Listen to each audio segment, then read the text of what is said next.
Why is it that as an alignment coach, do I place such a big importance and focus on healing work, on release work, on transformation and recalibration on an energetic level?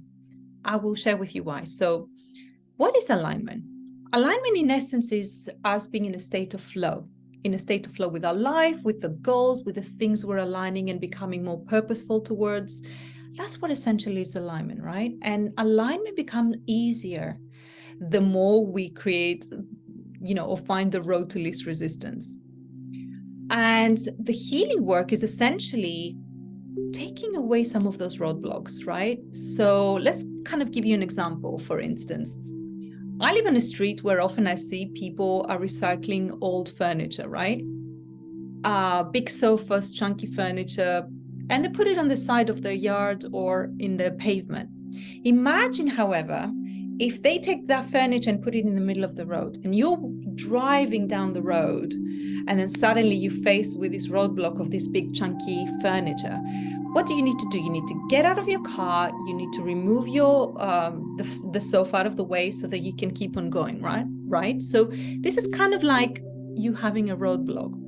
This is what healing is about. It's like that big chunky sofa in the middle of the road, kind of stopping your flow to going from A to B.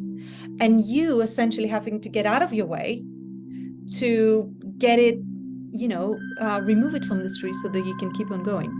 That big chunky sofa is like your ancestral wounding or your relationship issues or your toxic patterns. It could be your inner child healing, trauma. It could be your witch wound trauma, your money blocks.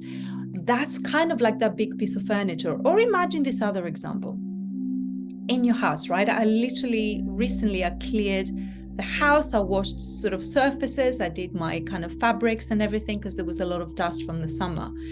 Imagine doing this cleaning in your house, but you always avoid this space like under the sofa. There can be some uncomfortable places or places where you have to like go under and, like kind of scrub the floor or whatever, or this kind of more dust particles. Imagine kind of like doing surface level work, right? Because if, I've just dusted off a bit, and I kind of like, that's enough. And then you're kind of wondering, but you haven't touched some really important sort of places, right? Under the sofa or the piano or under a table or hard to reach surfaces, right? And then what you find is that despite all the work you've done, the place doesn't feel quite as clean, or it doesn't feel, the dust particles they're still there, right? You might have removed some of them, but there's some there. And you never see really the result you want to see. You never feel quite as sort of like a clean atmosphere in the room because it's not really fully been done. Again, that's another part of it, right? So that kind of place under the sofa that we might avoid going into could be, again, another sort of uncomfortable place in our kind of history or our psychology or our inner sort of psyche that we kind of like avoid going into because, like, nobody likes going under the sofa, right? You might need to revisit your inner child kind of abandonment wounds or your kind of like, relationship sort of toxic dynamics that you create in relationships that are connecting to a bunch of other things, right?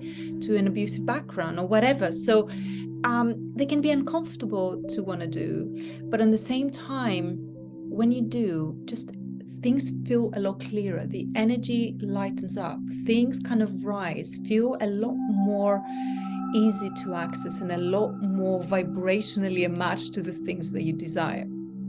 Or like we talked about the example on the street, big chunky furniture sitting in the middle of the road. If you knew that it was in the middle of the road, would you even bother going and driving down that road? You probably would avoid it in the first place. So, it's this sort of thing where we can't really leave things unaddressed if we want to like get out of our spaces, go and achieve things, get to do things, come into flow, and really allow sort of a state of ease and grace in our lives, in our goals, in our manifestations. So the healing aspect, as far as I see it, is an integral part because it's like this big dusty sofa sitting in your inner psyche, in the furniture, in the home of your inner psyche, kind of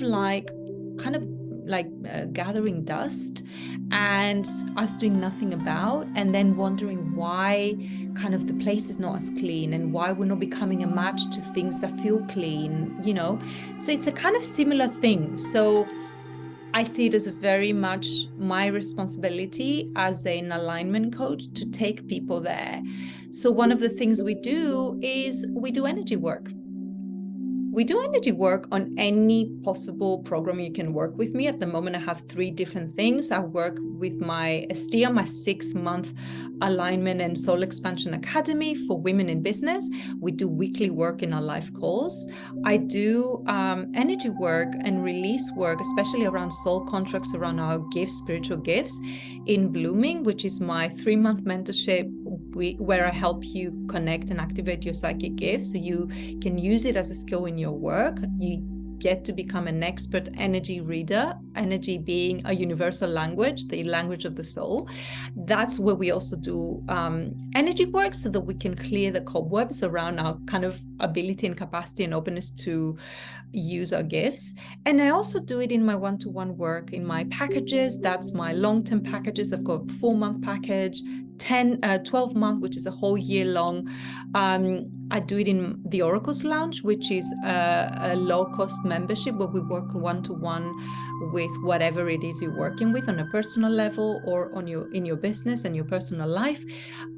Every aspect of the work I do always incorporates energy work, because as far as I'm concerned, any work that has that goes there really clears the cobwebs and allows you to create faster manifestations. It allows you to kind of really, again, remove the sort of like chunky, big, dusty furniture that's sitting in your psyche that actually are stopping you from really being in good energetic flow, so that you can create the motion and the achievements and the goals and move towards the things that feel right for you.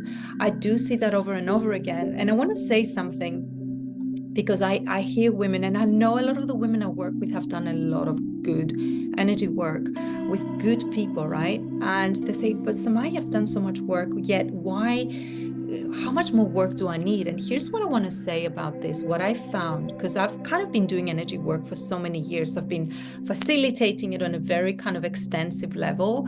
I work with 3 different modalities, are very powerful. And I was on a master level, and I was teaching, and I was facilitating over the last 15 years, right? Here's what I have to say around this. If you're finding that despite the energy work you're doing, you're not seeing the shifts and changes you want to, then there's a few different issues that could be potentially going on. The majority of the times what I notice is an issue of integration. We haven't integrated enough to actually really see the results of the energy work that we've done.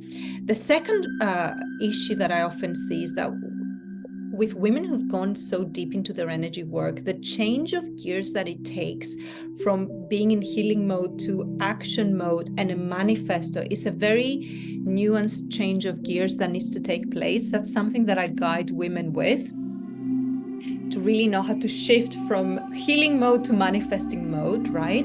Because it's a different kind of like aspect of you that needs to engage there. It's a lot more active and it's a lot more dynamic. And for some people also, it's like the discomfort of that change of gears can kind of like, they need a minute to kind of realize that. And the other thing that often happens is also that, in some cases, women haven't really known exactly what they've not needed to, what they've wanted to attract to, what they wanted to move into, or they were scared a little bit about the generational curses they had to break, right? So they've done the inner work, but then the showing up with the inner work that they've done in their lives, the ripple effect that will show up in their lives and the lives of the family, of the loved ones, and those who've kind of, in a way, relied on them being small and kind of comfortable in a cocoon, right, of like limitation, that can feel very scary.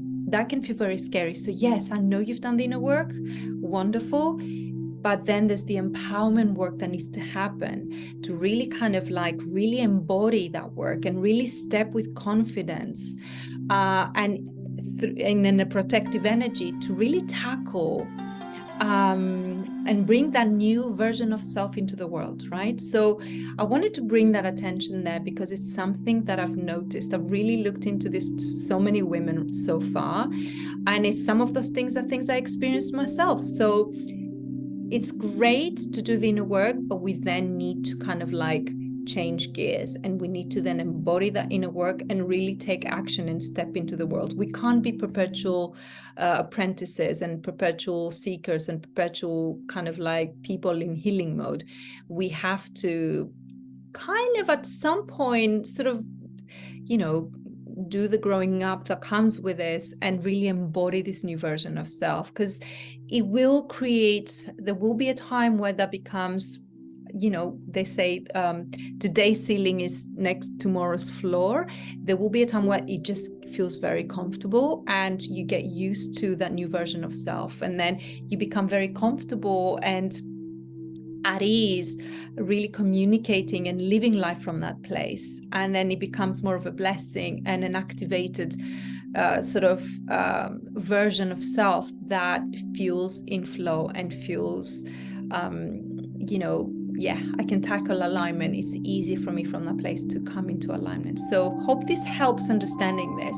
If you feel that you're somebody that would benefit working with me, or that you feel you need a little bit of like a tweak in your the way you work with do your energy work, or the way you're then taking all the kind of incredible work that you've done to re-embody it, step into the world with that, so that you can, you know, build a beautiful business or live life from the place of sovereignty and ownership and confidence, then give me a buzz, let me know, send me a message. I would be really happy to share with you the different ways we can work together, and I will speak to you very soon.